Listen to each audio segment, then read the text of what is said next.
J'ai conduit 4 heures à travers une tempête de neige, m'attendant à des câlins et aux lumières de Noël, pour ne trouver que la maison vide, les serrures changées et un avis de saisie cloué sur la porte d'entrée, comme un ultime adieu. Je me souviens exactement de l'odeur qu'il y avait dans l'air ce jour-là.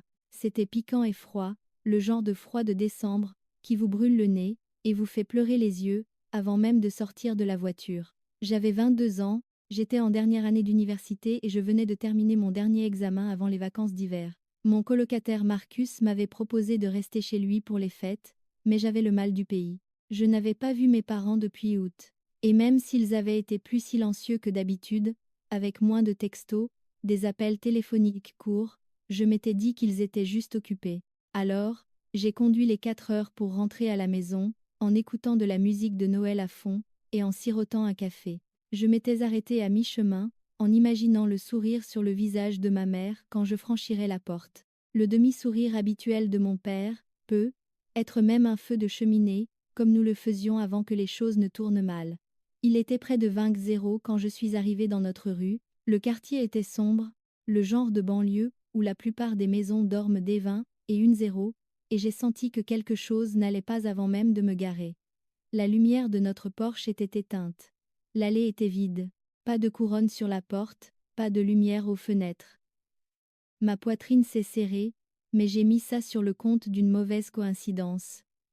Peut-être qu'ils étaient sortis, peut-être qu'ils rendaient visite à quelqu'un.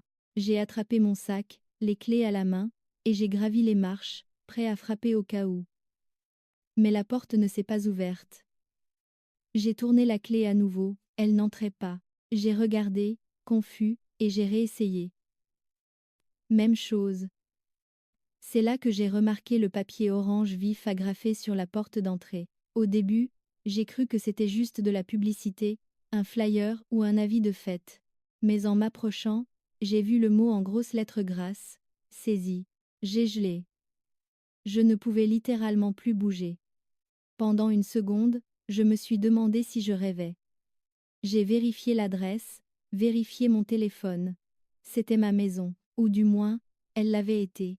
Je suis retourné à ma voiture, je me suis assis sur le siège conducteur, et j'ai regardé la maison comme si elle allait s'expliquer d'elle-même. C'est là que je les ai vus. Mes cartons, mon vieux sac de sport, quelques livres, mes trophées de lycée, mon étui de guitare, tout était jeté dans la neige au bord de l'allée, comme des ordures. Un carton était trempé. Le carton s'était affaissé. Mes vêtements étaient à moitié enterrés dans la neige fondue. C'était comme une scène tirée d'un cauchemar. J'ai appelé ma mère en premier. Pas de réponse. Puis mon père, messagerie directe. Puis ma mère à nouveau, mon jeune cousin, le voisin. Rien. Personne n'a décroché. Je suis restée là pendant une bonne vingtaine de minutes, en état de choc, avant de finalement ramasser mes affaires et de les entasser à l'arrière de ma voiture. J'ai dû en jeter certaines pour que tout rentre. Mes mains étaient gelées. Mon cerveau essayait encore de comprendre. J'ai fini par réserver un motel à l'entrée de la ville pour la nuit. Je n'ai pas pleuré, je n'ai pas crié, je n'ai même rien ressenti, juste vide, engourdi, comme si mon âme s'était éteinte, pour éviter que je n'explose. Le lendemain matin, j'ai essayé de les appeler à nouveau.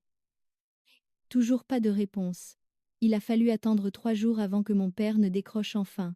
Je n'ai pas crié. Je ne lui ai pas demandé ce qui se passait. J'ai juste dit « Pourquoi ?» Il a soupiré comme si j'étais difficile.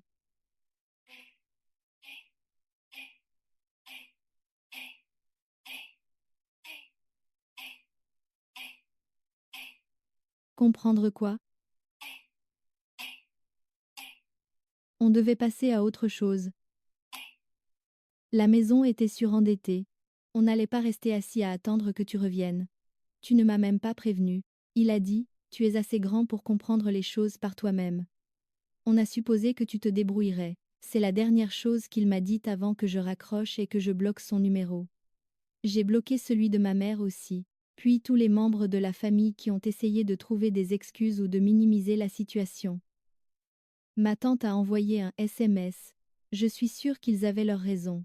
Mon oncle a dit « Ton père est sous beaucoup de pression. » Personne n'a demandé comment j'allais. Personne n'a proposé un canapé, un repas chaud, ou même juste quelqu'un à qui parler. Je suis retournée à l'université plus tôt, et j'ai squatté chez Marcus pour le reste des vacances. Je lui ai tout raconté, finalement, et il n'a pas dit grand-chose, il m'a juste tendu une couverture et commandé une pizza. Ce geste a compté plus que n'importe quelle parole de ma famille n'aurait jamais pu le faire. Le semestre de printemps a commencé, et je me suis plongée dans le travail, les cours, les petits boulots, tout pour rester occupée. J'ai pris des shifts supplémentaires au café du campus, j'ai commencé à donner des cours particuliers aux étudiants plus jeunes, j'ai même vendu une partie de mon ancien équipement de musique en ligne juste pour garder la tête hors de l'eau. J'ai postulé à toutes les bourses, toutes les aides d'urgence que j'ai pu trouver, pas de prêt. Je m'étais juré de m'en sortir seule. J'en avais fini de dépendre de gens qui me traitaient comme une réflexion après coup. J'ai obtenu mon diplôme l'hiver suivant, un semestre en avance. Pas de pompe, pas de cérémonie, juste moi et quelques amis regardant l'annonce virtuelle dans notre minuscule appartement, partageant une pizza et une bouteille de champagne bon marché. Je n'en ai parlé à personne dans ma famille. Je ne m'attendais pas à ce que quiconque s'en soucie, c'est pourquoi, quand je suis sortie sous le soleil, après avoir récupéré mon diplôme sur le campus, j'ai failli le laisser tomber, en voyant mes parents là. Bah. Ma mère souriait comme si nous venions de nous croiser par hasard à l'épicerie. Mon père avait les mains dans les poches de son manteau, faisant ce déhanchement maladroit, qu'il avait toujours quand il ne savait pas comment agir. Mon cœur est tombé dans mon estomac, je me suis retournée pour partir, mais ma mère m'a appelée comme si de rien n'était. Chérie, tu ne vas pas nous dire bonjour? J'ai continué à marcher. Elle m'a suivie. On est tellement fiers de toi, a-t-elle dit. On n'a pas raté l'annonce. On regardait. J'ai préparé des cupcakes. Je me suis arrêtée, non pas parce que je voulais parler, mais parce que quelque chose en moi a fini par craquer.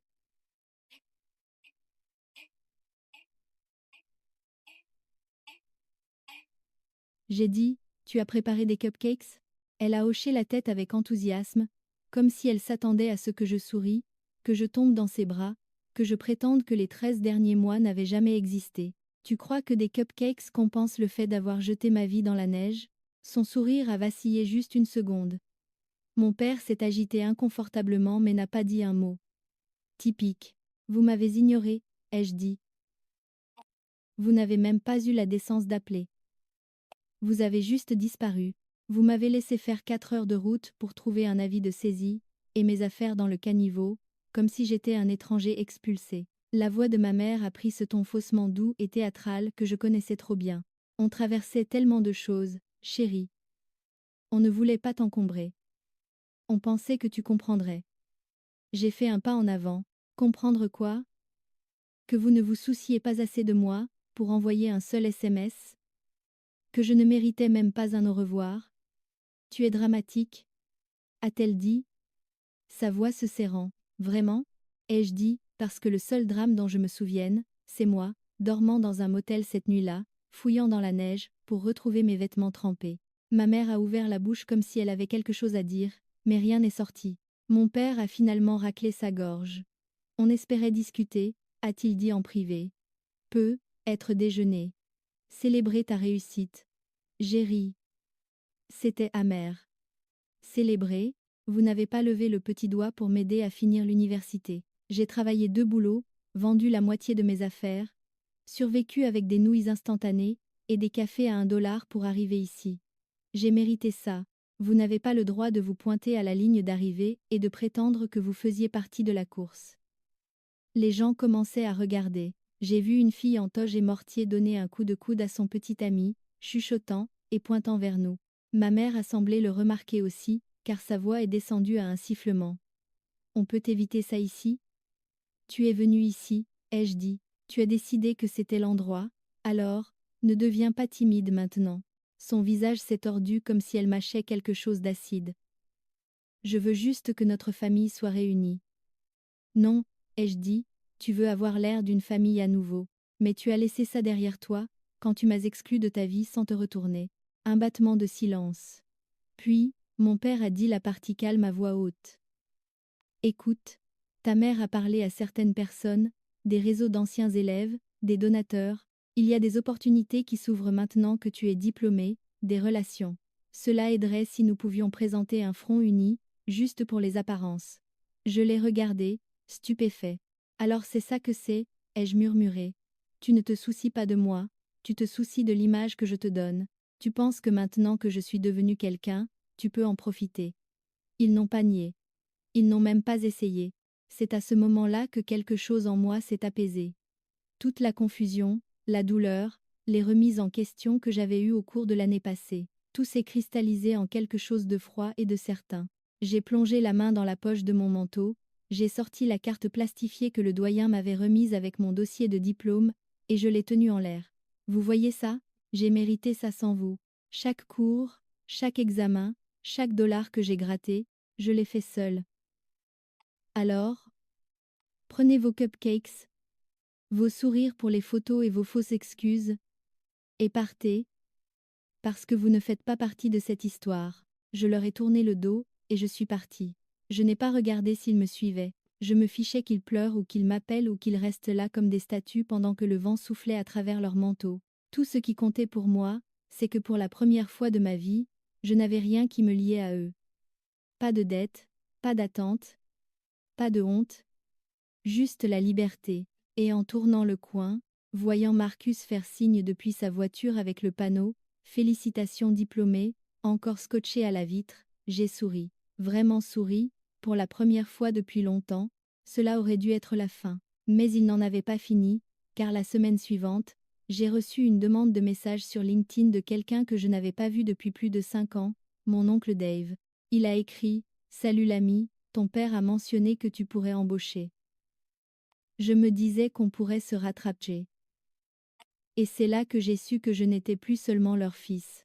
J'étais une opportunité. J'ai fixé le message, pendant une bonne dizaine de minutes, le relisant encore et encore, essayant de traiter l'audace pure. Salut l'ami, comme si nous étions de vieux copains, comme s'il n'avait pas ignoré chaque anniversaire, chaque Noël, chaque remise de diplôme. L'oncle Dave était le frère aîné de mon père. Et en grandissant, il était le genre de parent qui ne se montrait que lorsqu'il y avait de la nourriture ou des photos à prendre. Jamais il n'a demandé comment j'allais. Jamais il n'a proposé d'aider pour l'école ou autre chose, même quand les choses à la maison sont devenues tendues. Et maintenant, sorti de nulle part, il était là, parlant comme si nous avions été proches depuis des années. Je n'ai pas répondu. Pas au début. J'ai appelé Marcus. Tu ne croiras jamais ça, ai-je dit, et je lui ai lu le message. Il y a eu une pause, puis, s'il te plaît, dis-moi que tu vas jouer avec lui. Oh, j'y pense, ai-je dit. Je n'avais juste pas décidé jusqu'où je voulais aller, parce que la vérité, c'est que l'oncle Dave n'était pas le seul. Au cours des jours suivants, d'autres messages ont commencé à arriver. Des cousins à qui je n'avais pas parlé depuis des années. L'ami de l'église de ma mère, qui m'avait dit un jour que j'étais trop sensible, quand j'avais pleuré pendant un sermon. Même l'ancien collègue de mon père, que je n'avais rencontré qu'une fois lors d'un barbecue et qui se souvenait à peine de mon nom. Ils prenaient tous des nouvelles, tous si fiers de moi, tous espérant renouer. Et j'ai réalisé que ce n'était pas aléatoire. C'était orchestré. Mes parents s'étaient vantés lors d'une fête, ou d'un dîner de famille. Ils avaient dû jouer la carte du parent dévoué et se peindre comme l'épine dorsale de ma réussite. Et maintenant que les gens me voyaient comme une étoile montante, un nouveau diplômé déjà en entretien avec 2 entreprises du Fortune 500, des projets en freelance, qui explosaient, ils voulaient tous une part du gâteau. Le plus drôle, c'est qu'aucun d'eux n'a demandé comment j'avais fait. Ils ne savaient pas que j'avais passé des nuits à dormir à la bibliothèque universitaire parce que je ne pouvais pas payer à la fois le loyer et les frais de scolarité. Que j'étais restée debout dans les allées des épiceries, à faire des calculs dans ma tête pour voir si je pouvais m'offrir des nouilles et du dentifrice. Qu'il m'avait manqué peu de choses pour abandonner 3 fois, et que je n'étais restée que grâce à Marcus et à une voix têtue dans ma tête qui disait « Ne leur donne pas cette satisfaction ». Ils ne savaient pas qu'après que mes parents m'aient coupé les vivres, ce n'était pas la rage qui m'avait fait tenir. C'était la clarté. J'ai enfin vu qui ils étaient. Pas des méchants, pas des monstres, juste des gens égoïstes qui ne voulaient pas être dérangés par l'existence de leur propre enfant. Alors oui, j'ai décidé que j'allais jouer avec eux, juste un peu. J'ai répondu à l'oncle Dave, « super d'avoir de tes nouvelles. J'envisage effectivement d'embaucher quelqu'un pour un nouveau projet. Peux-tu m'envoyer ton CV et une courte lettre de motivation, expliquant ton travail récent ?» Il a répondu en 10 minutes. « Bien sûr. Je t'envoie ça tout de suite. » Hâte de travailler avec toi. Mais le CV est arrivé 2 jours plus tard. C'était mauvais. Du genre utiliser encore une adresse email AOL et lister Microsoft Word dans les compétences mauvais. Il avait un trou de 5 ans dans son emploi du temps et ne l'expliquait pas. Et quand j'ai cherché sur Google la seule entreprise pour laquelle il avait travaillé, elle avait fermé ses portes en 2019 après un procès. Pourtant, je suis restée professionnelle. Merci Dave, ai-je répondu. On te recontactera si tu corresponds au rôle. Ensuite, j'ai publié une mise à jour vague sur LinkedIn, reconnaissant pour tous ceux qui m'ont soutenu dans ce voyage. Juste un rappel, le succès ne se construit pas du jour au lendemain, et il n'est jamais dû à ceux qui ont disparu pendant la lutte. Le lendemain, ma mère m'a envoyé un SMS depuis un nouveau numéro. Le message était long, confus. Elle parlait de la complexité de la famille, de comment ils avaient fait des erreurs, comment ils avaient fait ce qu'ils pensaient être le mieux sur le moment. Mais le coup de grâce était la dernière ligne.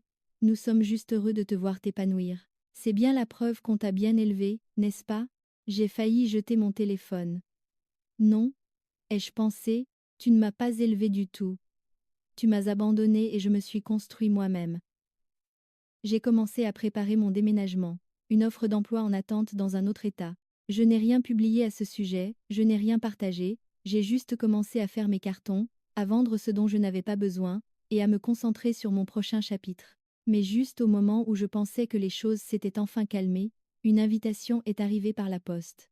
Enveloppe couleur crème, l'adresse de retour de mes parents, à l'intérieur, une carte. Joignez-vous à nous pour une fête de famille en l'honneur de la remise de diplôme de notre fils, suivi de mon nom complet en lettres grasses. Ils organisaient une fête en mon honneur sans me demander, et je n'étais pas invitée. J'ai fixé l'invitation, stupéfait. Une fête en mon honneur. Après tout ce qui s'est passé, mes mains tremblaient réellement alors que je tenais la carte, essayant de comprendre quelle sorte de gymnastique mentale il fallait pour décider que c'était acceptable. Ils ne déformaient pas seulement la vérité, ils la réécrivaient, agissant comme s'ils avaient été là pour moi, comme s'ils méritaient de célébrer ce que j'avais accompli entièrement seul. Et pour empirer les choses, ils n'avaient même pas la décence de m'inviter. Mon nom était sur la carte, comme si j'étais l'invité d'honneur. Mais il était clair que je n'étais pas censée y assister. J'étais censée être une histoire qu'ils racontaient, un symbole de leur parentalité réussie. Je n'étais plus un fils. J'étais un trophée.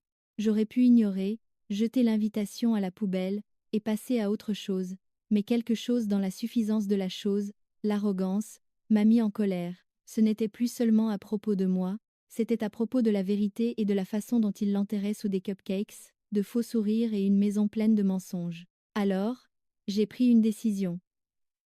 J'ai répondu à l'invitation. J'ai acheté un nouveau costume. Rien de tape, à l'œil, juste sobre et confiant. J'ai imprimé quelques éléments, et je les ai glissés dans un dossier. Et le jour de la fête, je me suis présentée. C'était dans un espace événementiel loué en ville. Pas luxueux, mais suffisant pour faire une déclaration. Quand je suis entrée, les têtes se sont tournées. Ma mère a gelé au milieu d'un rire, tenant un verre de cidre pétillant. La mâchoire de mon père est littéralement tombée. Les gens ont commencé à applaudir. Parents éloignés, vieux voisins, collègues que je n'avais jamais rencontrés, tous souriant comme s'ils me connaissaient, comme s'ils méritaient de me connaître. J'ai marché jusqu'au devant de la salle, où une bannière indiquait « Félicitations, Ethan », en grosses lettres dorées. Ma mère a fait un pas hésitant en avant, la voix haute et douce. « Ethan, chéri, nous ne savions pas si tu pourrais venir, mais, épargne-moi ça », ai-je dit assez fort pour que toute la pièce puisse entendre. Le brouhaha s'est arrêté immédiatement, on aurait entendu une mouche voler. J'ai sorti le dossier, et j'en ai distribué des copies aux invités les plus proches. Emails imprimés, relevés d'aide financière, photos datées de mes affaires jetées devant notre ancienne maison. J'ai regardé leurs visages passer de la confusion à l'inconfort, puis à l'incrédulité totale. Puis j'ai parlé. Je n'ai pas obtenu mon diplôme grâce à cette famille. Je l'ai obtenu malgré elle. Des murmures se sont propagés dans la foule. Ces gens, mes parents, ont changé les serrures. Ils ont laissé la maison être saisie et ont jeté mes affaires dans la neige sans même un coup de fil. Ils m'ont ignoré pendant plus d'1 an. Pas d'aide. Pas de nouvelles. Ils ne se souciaient pas de savoir si je dormais sur un banc, ou si je mangeais une fois par jour. Et maintenant, ils organisent une fête comme s'ils avaient fait partie du voyage. Ma voix était calme, mesurée. Mais je me suis assurée que chaque mot frappe comme un marteau. Cette célébration n'est pas pour moi, c'est pour eux, pour qu'ils puissent se raconter une histoire, où ils étaient de bons parents, où ils m'ont soutenu. Mais ce n'est pas la vérité, et je ne les laisserai pas continuer à vous mentir, ou à se mentir à eux-mêmes. Le visage de ma mère est devenu pâle. Mon père avait l'air de vouloir dire quelque chose, mais aucun mot n'est sorti. Je me suis tournée vers les invités. Si vous êtes ici parce que vous m'avez sincèrement soutenu, merci. Mais si vous êtes ici parce qu'ils vous ont dit qu'ils ont fait de moi un succès, je suis désolée, ils ne l'ont pas fait. C'est moi qui l'ai fait. Je suis sortie dans un silence stupéfait. Pas d'applaudissements, pas de protestation, juste le son d'un mensonge s'effondrant sous le poids de la vérité. Une semaine plus tard, quelques invités m'ont contacté. Certains se sont excusés. Certains ont dit qu'ils n'avaient aucune idée. Quelques-uns ont même offert des contacts professionnels ou de l'aide, mais je ne cherchais pas de sympathie. Je voulais juste qu'ils sachent. Je voulais que l'histoire soit enfin la mienne. Et quant à mes parents, ils ont essayé d'appeler, d'envoyer des messages, même une lettre manuscrite, disant qu'ils étaient blessés et déçus, que je puisse étaler des affaires de famille privées en public. Je n'ai pas répondu, parce que la vérité, c'est que je ne suis plus en colère, je ne suis plus amère, j'en ai fini. J'ai déménagé dans une nouvelle ville un mois plus tard. J'ai commencé un travail que j'aime. J'ai trouvé un appartement avec vue sur la skyline, et une étagère pleine de romans de seconde main, et de carnets, où je gribouille des idées, pour le mémoire, que j'écrirai un jour. Et de temps en temps, quand je sirote un café sur mon minuscule balcon, je me souviens de cette nuit dans la neige, du silence, du froid, et je souris parce que j'ai réussi. Non pas grâce à eux, mais parce que j'ai décidé que je